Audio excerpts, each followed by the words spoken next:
From this section on, we are going to discuss on a huge topic on the posterior pituitary, which means we are actually moving away from the anterior pituitary from now on. So in the posterior pituitary section, I'll be discussing on some electrolyte imbalances like hypo and hypernatremia. At the same time, we'll be discussing on conditions like SAADH and diabetes insipidus, which are actually very, very important for your exams. So let us start with the hormones that are synthesized through the posterior pituitary. I am telling it synthesized through the posterior pituitary means they are actually starting from the hypothalamus. In fact, they are secreted from the hypothalamus, and through the magnocellular neurons, they reach the posterior pituitary from there where they are stored and secreted. These are not synthesized from the posterior pituitary per se. Let us see what are the hormones that are released from the posterior pituitary. One is the vasopressin. We are also going to call this as arginine vasopressin, otherwise referred to as anti-diuretic hormone. And second one, we have another hormone called oxytocin. Both these hormones are small neuropeptides. They are very small in the structure. They contain only 9 amino acids. We saw this in the basics of the endocrinology section, the chapter number 1. These are very, very small hormones. Fine. So they will be put under a group called small neuropeptides, very, very small hormones. You know, the smallest hormone, peptide hormone ever known is the TRH, only 3 amino acids. We saw that multiple times already in the previous section as well. Let us now understand the functions of these hormones. What are the functions of oxytocin? Everyone knows, like there are 2 functions of oxytocin which are really, really important. The function number 1 is going to be milk let down reflex. What do you mean by this milk let down reflex? Means it's the milk ejection reflex. The milk is going to be ejected out. Let down of the milk, so it's mediated by the oxytocin. Yes. Second one, you have the uterine contractions, which can be stimulated by oxytocin during labor. So it is the one that stimulates the uterine contractions. But the third function, which many people actually underestimate about oxytocin, is the fact that it's associated with a lot of emotions as well. For example, the neurons that secrete oxytocin doesn't only come to the posterior pituitary and they secrete oxytocin into the bloodstream.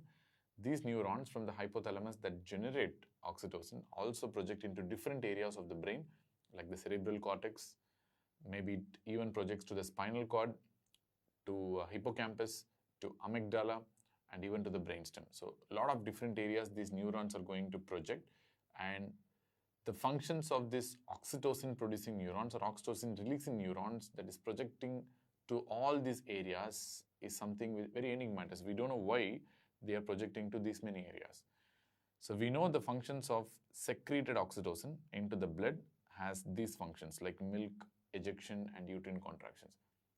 But we really don't know what could be the functions of this oxytocin releasing neurons projecting into these many areas in the brain. So it's been once thought that projection of these neurons into different areas of the brain brings up trust on a particular person, love, and probably sympathy and empathy.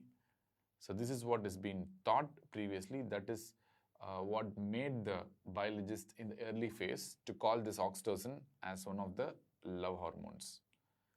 So that's why oxytocin is also called as a love hormone or a trust hormone. So they have went one step ahead and telling that probably uterine contractions are mediated by oxytocin because uterine contractions are associated with serious pain. You know that labor is going to cause that much pain to the mother. So if someone is going to give that much pain to you, you actually try to dislike them, dislike the pain that is caused by someone. So here the baby is the factor that causes this much pain to the mother, but still the mother doesn't hate the child. Here the mother actually starts loving the child more and more. Probably the biologist started linking. That is the reason why nature has linked oxytocin with the uterine contractions. Probably oxytocin causing that much pain at the same time because of its neural connections in the brain causing love, trust, and sympathy actually makes the baby more closer even though the baby gives that much of pain to the mother. So that's why nature has cleverly coupled this oxytocin with such a painful event called uterine contraction and labor. And for the same reason, this oxytocin may be linked to milk ejection and baby sucking the nipples as well. That makes the mother more bonded towards the child, actually, in a mammal where the child is not, the infant is actually not dependent. Infant is actually dependent on the mother. It is not self-dependent. So you need the care of the mother to be more on the baby. So probably that is one reason why oxytocin is coupled with milk ejection also, because it creates more bonding to the child from the mother.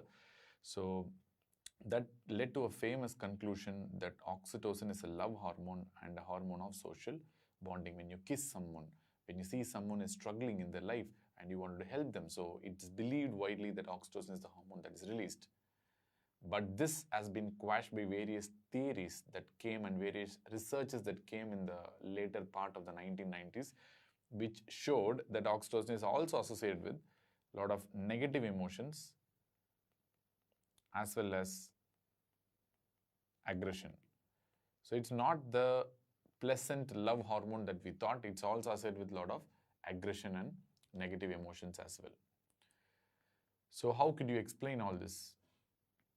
Currently, we don't know how to explain all these things, but it's been believed that neural connection, the central neural connections of oxytocin, maybe act as a evolutionary response to general social clues rather than a particular positive or a negative response. It may be evolved just to be releasing or strengthening general social cues. Maybe it not be evolved to produce a particular love or trust-based emotions. So this is not accepted right now, but for exams, at least you can remember that oxytocin is widely believed as a hormone of social bonding and love. Fine. So I think this is enough to deal about oxytocin. Let us move on to the vasopressin now. So this is a major hormone that we are going to talk about now. Like in the next probably few hours or even so many hours, we'll be entirely discussing on vasopressin and their effects, and we are going to discuss right from your SADH to hyponatremia to even diabetes insipidus. So let us learn about vasopressin in detail.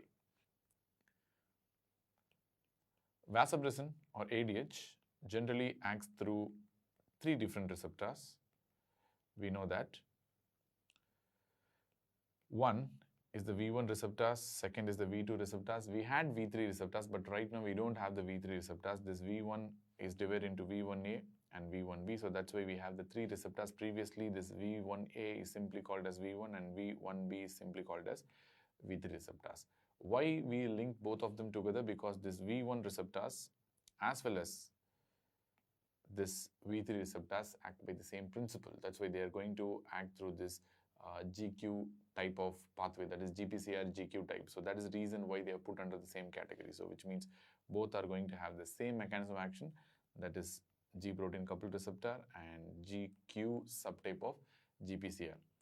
Whereas V2 receptors, yes, they act through G protein coupled receptor only, but they are G stimulatory type. You have to know about that. We have discussed all this in the basic section itself. So what are going to be the effects of V1 receptors? We know this V1 or V1A receptors, the basic function is to induce vasoconstriction. Vasoconstriction. This is a major function of this V1A receptors. They are present in the vessels. And some minor function is there that is present in the liver, where it can increase the gluconeogenesis. But that's a very minor function. But the major function is on the vessels. So this is going to be the major function of V1 receptors. This is only a minor function. This liver-based function is only a very, very minor function of V1A receptors. So for all practical purposes, remember that V1A is going to cause vasoconstriction. That is the basic pressor action of vasopressin. That's why it's called vasopressin, pressor action of vasopressin. V3 receptors, let us come back to that in some time, but this V2 receptor is the one that defines the other nature of vasopressin.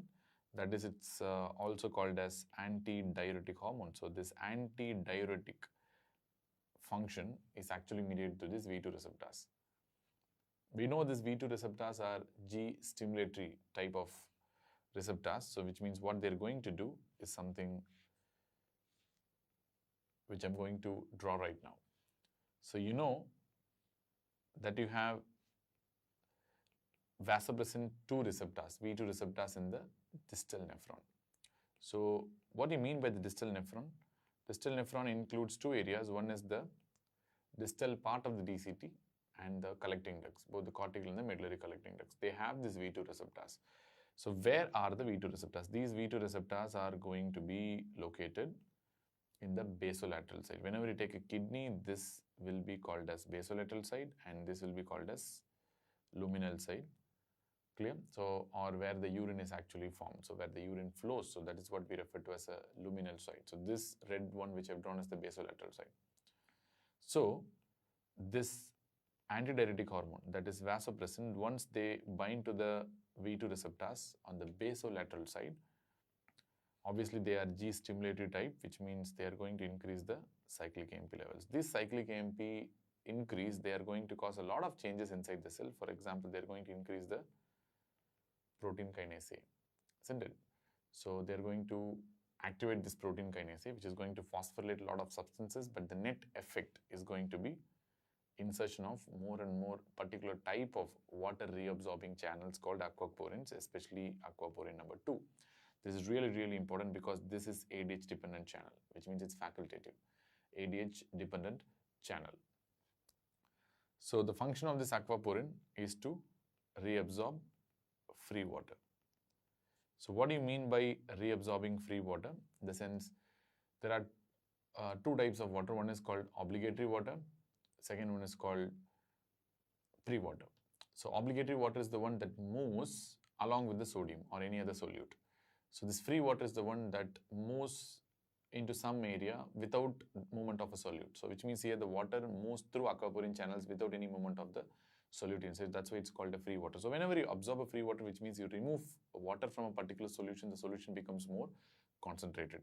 So that is how urine will have less water because more water is getting reabsorbed in response to ADH. That's why the urine osmolality will increase, which means indirectly I can tell the urinary concentration is going to increase. That's why ADH is referred to as a concentrating hormone.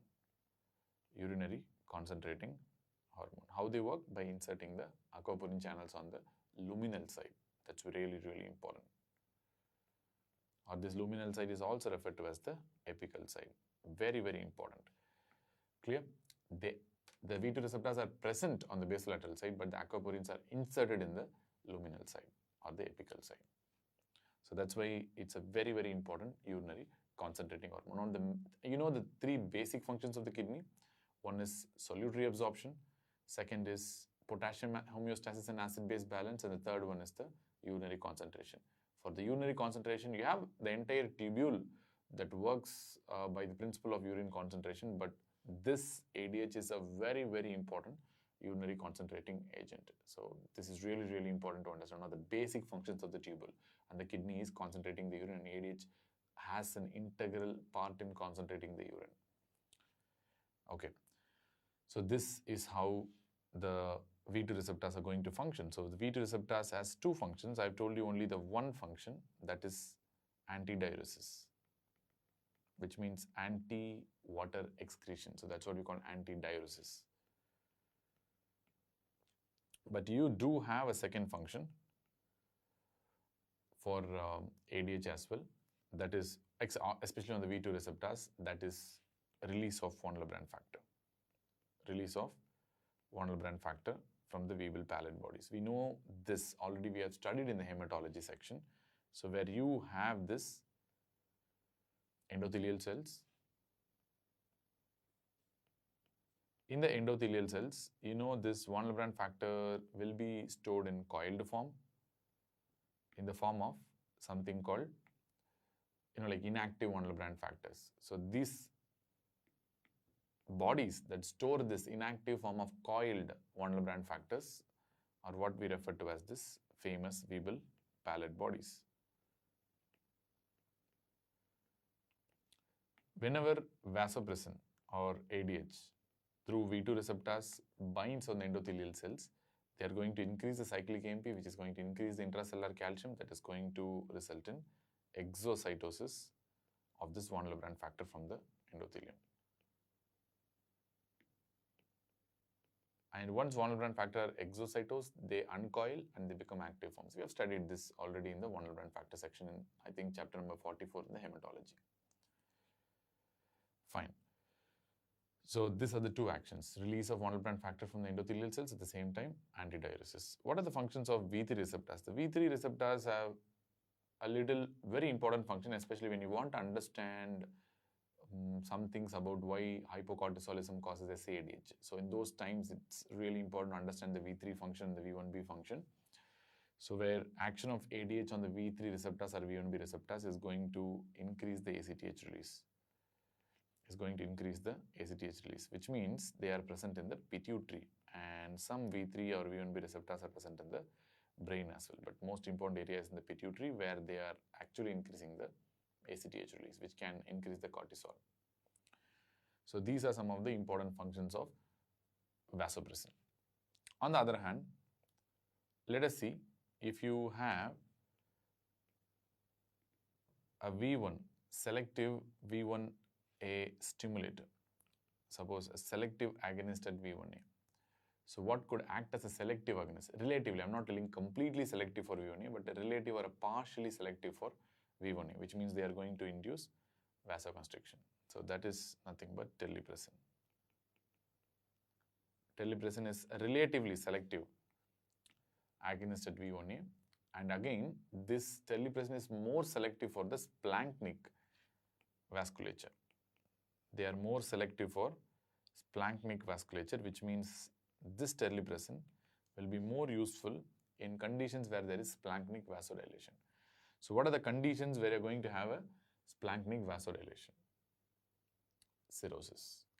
So that is one of the main reasons. When I'm going to discuss about this liver failure and cirrhosis, that time you'll understand what is the importance of this splanchnic vasodilation in causing portal hypertension and UGI bleeds and ascites, and at the same time hepatorenal syndrome. A lot of things are going to happen due to this splanchnic vasodilation.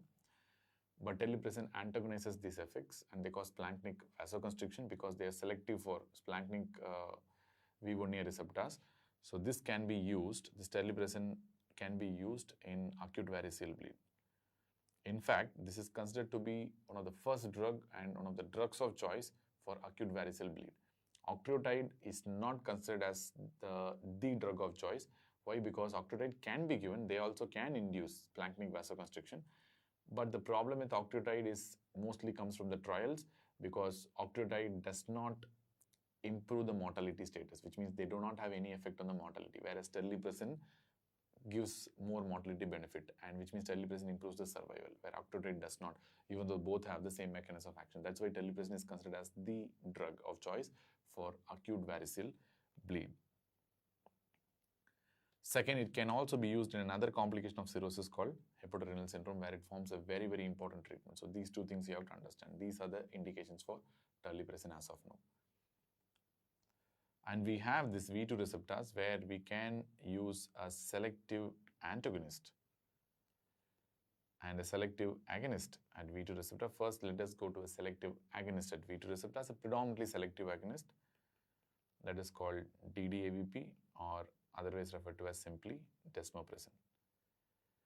Desmopressin is a selective agonist at V2 receptor, which means they are going to cause more urinary concentration and they are going to cause more dilution of the blood, which means they reduce the, whenever you give desmopressin, they are going to reduce the tonicity of blood. At the same time, they are going to increase the urinary concentration. That is, urinary osmolality will be increased, but blood osmolality will be reduced. So this is what is going to happen. So it's going to perform the same antidiuresis action of ADH. So what are going to be the uses of this desmopressin, where you can use? So since it can act like ADH and they can promote this antidiuresis, you can give in conditions where ADH is deficient. The best condition is central diabetes insipidus. Remember, in nephrogenic diabetes insipidus, ADH is not resistant. In fact, ADH may be seen in a higher level because its resistance to ADH in nephrogenic diabetes insipidus, that's a cause of problem there. It's not the deficiency. So central diabetes insipidus means the pituitary is not secreting ADH, so that could be actually managed with desmopressin. But nephrogenic diabetes insipidus, I don't think you can manage with desmopressin by any chance. Number 2, you can use in mild cases of hemophilia. Even some moderate case of hemophilia, there are studies which show efficacy of desmopressin, because in mild case of hemophilia, how desmopressin is going to work, because they are going to increase von Willebrand factor release, which means more von Willebrand factor in the sense they can actually bind to more factor VIII. You know the function of von Willebrand factor, they act as a platelet glue, all right, which means they bridge the platelet with the endothelial collagen by bridging the collagen and the glycoprotein 1b9 of the platelets. At the same time, we know that releasing von Willebrand factor means the von Willebrand factor also has one more function, that is stabilizing the factor VIII and preventing its degradation. By this principle, you can prolong the half-life of factor VIII, which might be useful in certain cases of mild hemophilia. At the same time, you can use in case of mild von Willebrand disease as well. Like same principle, they are going to increase the release of von Willebrand factor from the Weibel palate bodies. So you can have a little improvement in case of mild von Willebrand disease as well. And last but not the least, it can be used for treatment of osmotic demyelination syndrome. You would have heard a term called central pontine myelinolysis, where you overcorrect the sodium from a hyponatremic level. When you correct the sodium very fast, you might result in CPM. CPM is the one that is renamed currently as osmotic demyelination syndrome. So the problem with osmotic demyelination syndrome is sudden rise in the sodium and suddenly increasing the serum and plasma osmolality. So since the problem is due to sudden rise in the plasma osmolality and sudden rise in the sodium, giving desmopressin may dilute the serum and once again bring the sodium and osmolality back to the lower level. So here, the idea of giving desmopressin is to re-lower the serum osmolality or plasma osmolality to the baseline, because this ODS is a very, very deadly complication. It might result in permanent or irreversible quadriparesis for the patient. So you have to sometimes re-lower the serum sodium to the hyponatremic range if the patient starts developing signs and symptoms of osmotic demyelination syndrome. You can use in that area. Finally, prophylaxis of ODS in patients with high risk factors for developing ODS. Let me describe in the subsequent sections what are the risk factors for ODS, but I generally give a mnemonic called HAM mnemonic, where hypokalemia and alcoholism and malnutrition are the major risk factors for developing osmotic demyelination syndrome. But if the patient is having high risk of developing ODS, you can give this desmopressin as prophylaxis along with the sodium correction. So which means your sodium will not rise too much, because giving a sodium solution will try to raise the sodium. At the same time, giving a desmopressin will try to lower the sodium.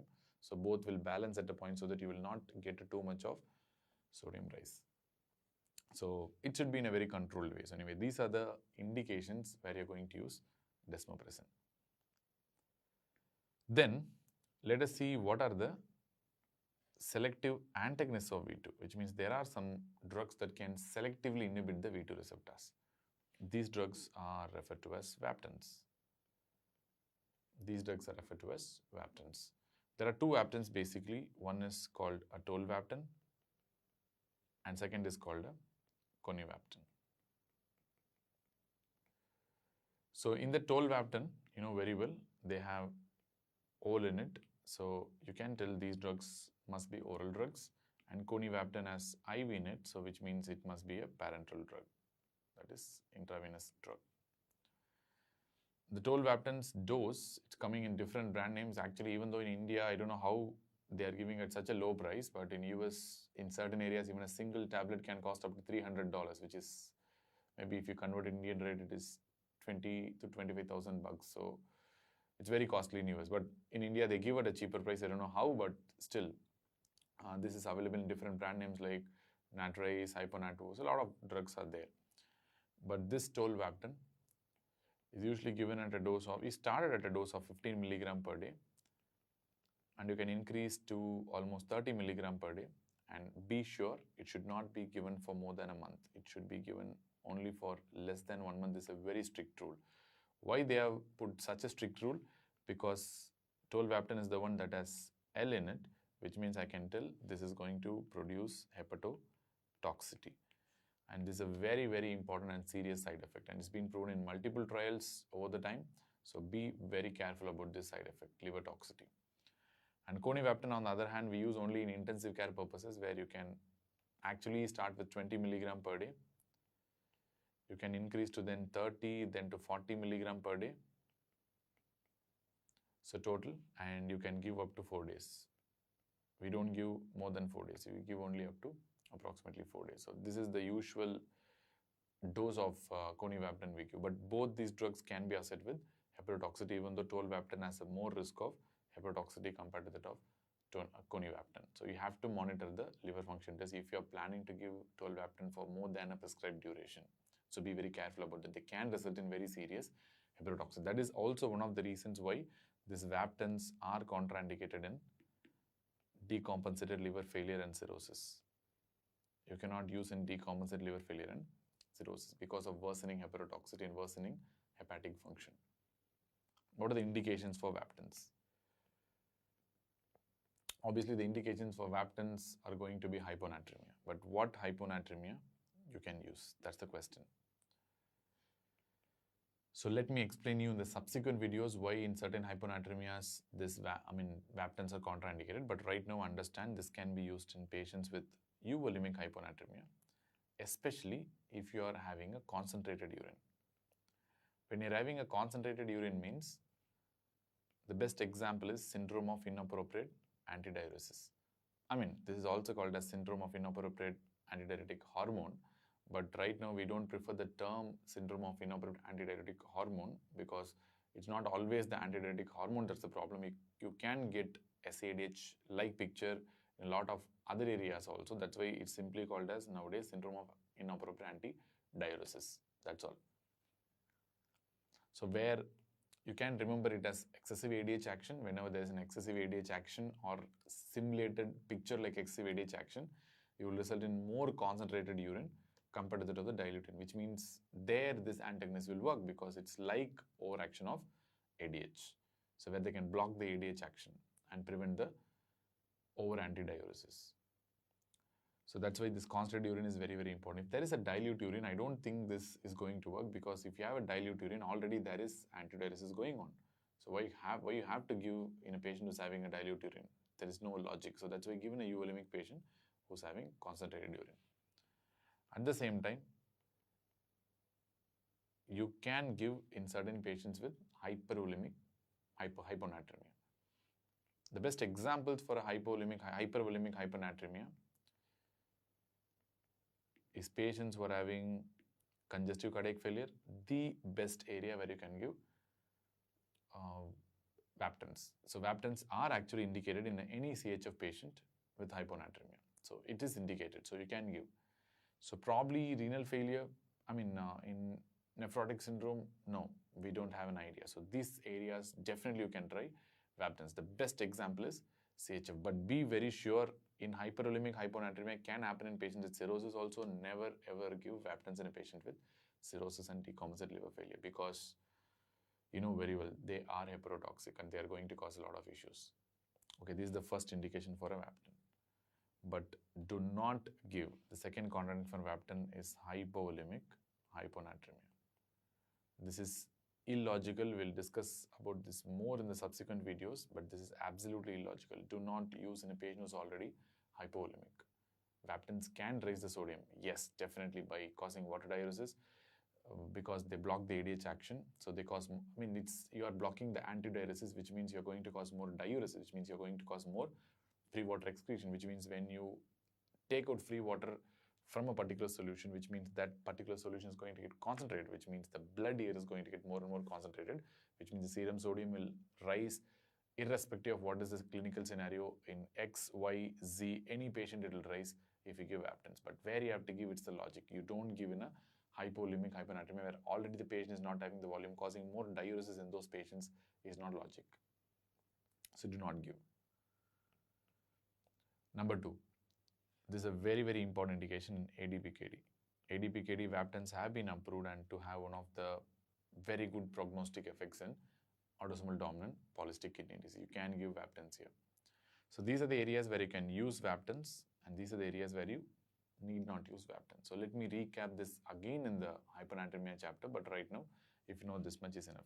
So selective V1E splanchnic vasoconstrictant, a selective V1E agonist in the splanchnic circulation, you have terlipressin. Selective agonist of V2, you have desmopressin, and selective antagonist of V2, we have your Vaptan. So these are the three groups of drugs that you have to understand. So these are the mechanism of action of this antidiuretic hormone and different receptor level pharmacology of your ADH related principles. Now, let me tell you about certain important aquaporins that you might be needing to know. One is aquaporin 1. So what is the anatomical location of aquaporin 1? It is in the PCT and the descending limb of loop of Henle. So where they are going to be located? They will be located in the apical membrane. And let me tell you whether it's obligatory or facultative in some time. We know about the aquaporin 2, the most important aquaporin of all, because it is the one that is under ADH control.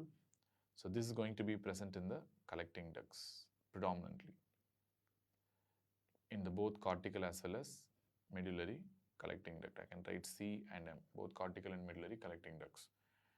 And you know these are also apical, very, very important. And next you have aquaporin number 3. So where you can see this in the collecting duct, but only in the medullary collecting duct. Only in the medullary collecting duct. Similarly, you have aquaporin 4, again seen only in the collecting ducts, but at the same time only in the medullary collecting ducts. But remember, these are present on the basolateral membrane, not on the apical membrane, which means the absorbed water into this ducts, into the cells may be transported into the blood through this aquaporin 3 and 4. That's what the idea is. And which are obligatory and which are facultative? I can write here itself. Remember, except this aquaporin 2, which is facultative. What do you mean by facultative? Facultative means water reabsorption is coupled with antidiuretic hormone. But whereas this aquaporin 1, 3 and 4 are referred to as obligatory, which means they are present at that place as an obligation. You don't need ADH for that. They are already present even in the absence of ADH. That's what we call obligatory aquaporins. At the same time, this aquaporin 2, is the one, that is going to be almost always under the control of ADH. So which means this is the one that's important for urinary concentration as well. So that's what you have to understand. All these aquaporins absorb free water. I'm not denying that fact, but aquaporin 2 is facultative, whereas remaining aquaporins are obligatory. And remember, this aquaporin 4 can be seen in the brain as well. There are a lot of types of aquaporins are there. I'm only discussing the medically important aquaporins. Aquaporin 4 has been present in the brain as well. And antibodies against this aquaporin 4 in the brain are called as anti-aquaporin 4 antibodies. These are implicated in a disease called neuromyelitis optica, otherwise referred to as DWIX disease. Very, very important. So this is also called as anti-NMO antibodies or anti-aquaporin 4 antibodies. Very, very important for your disease called neuromyelitis optica. Other important aquaporins, aquaporin 1, they might be asking you for exams where it is present in the peritoneum and the placenta. So I can write placenta and the peritoneum. So 2 P's, placenta and the peritoneum. So you have aquaporin number 1.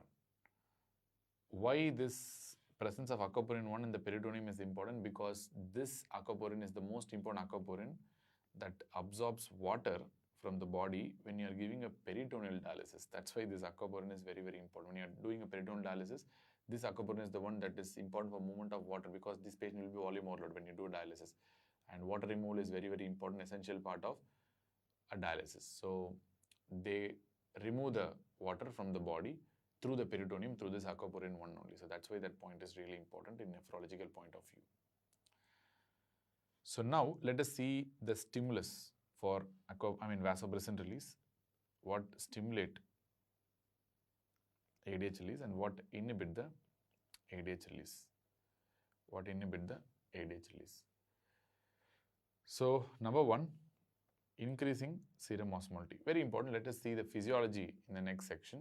How this is going to cause vasopressin release, because you have these osmoreceptors in the circumventricular organs that give input to the hypothalamus, which then causes vasopressin release, ADH release. So increased serum osmolality. Similarly, here decreased serum osmolality. Very, very important. So they are opposite to that what you see for the effect for increasing serum osmolality.